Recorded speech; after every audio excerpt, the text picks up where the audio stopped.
Actually, why don't we just ask this man, Hugh Jackman, the Wolverine, joining us via satellite from New York. Hugh, great to have you on BT. Any suggestions for the royal baby name? You know, I was thinking Logan. Would that be weird? I mean, I'm not thinking publicity stunt, but Logan or Wolverine for the royal baby. Wolverine. It's got a, yeah, let's call him Logan. Let's go Logan. I think Logan. Let's change the game, my man. Yeah. The Wolverine on the big screen again this week. Great to have you here.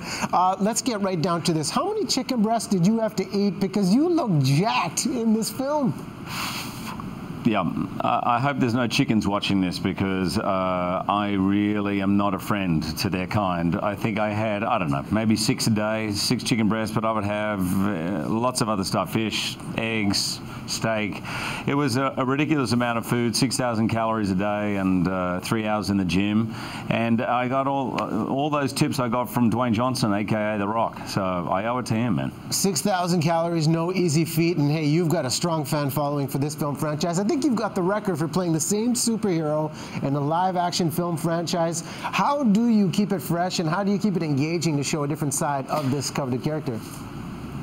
Yeah, Riaz, a good question. I actually am enjoying it more than ever. I think maybe being a little older helps playing a guy who's 200 or 300 years old, but the story is what I loved about this. I love that it takes place in Japan. I love that you get to see Wolverine in every way. You see his rage and that what makes him cool and strong, but you also see his vulnerabilities. And, you know, as an actor, to me, this was as engaging as any film there is. So I love playing him. I'm having a blast, and we'll see how much longer I can do it physically.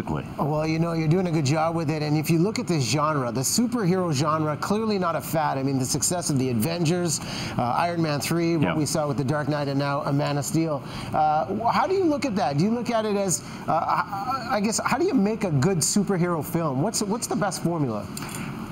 Well, I think it started with X-Men, to be honest. There was no genre back then, but what they did at Fox is they got a great director. Bryan Singer had done Usual Suspects, and, you know, he was not known for big action movies or anything like that. They got a director who was known for story and character and tone, and these movies, of course, there's great effects and it's big visual feast, but really at the end of the day, they work, and the reason it's still going is because of character, story. I mean, you can only look at cool things so long. You need to be engaged, and I think these characters, particularly the Marvel characters, really sort of are fascinating to people, you know, and they've got a great message. Do you still get nervous when you sit in the theater and watch the final product as the fans do with all this anticipation?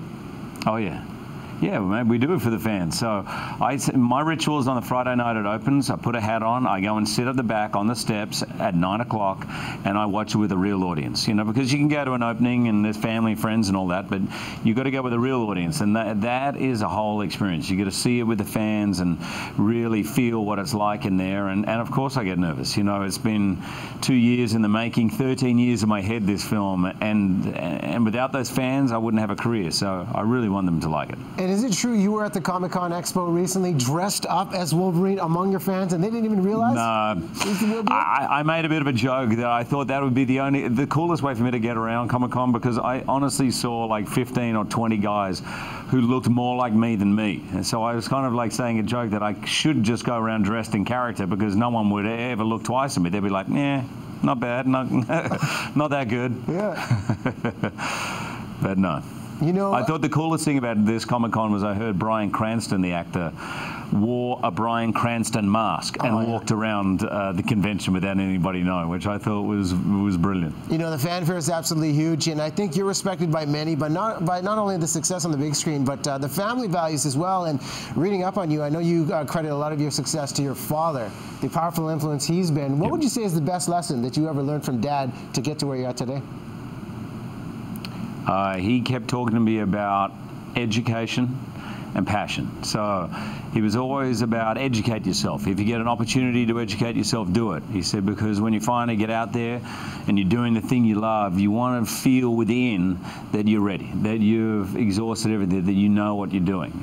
He said that kind of confidence is always going to, you know, keep you in good stead and also keep you growing, and that's really what this is about. There's no arrival at something. It's constantly about learning and doing different things. My dad was right on all of us about that, all of his five kids. Great insight right there. Hugh Jackman, thanks for joining us here from New York on BT. Pleasure. Great to be with you. Thanks. Wolverine on the big screen this week. Going to be exciting again. What a nice guy, and he's got such a great story in terms of giving back. I love that message of education.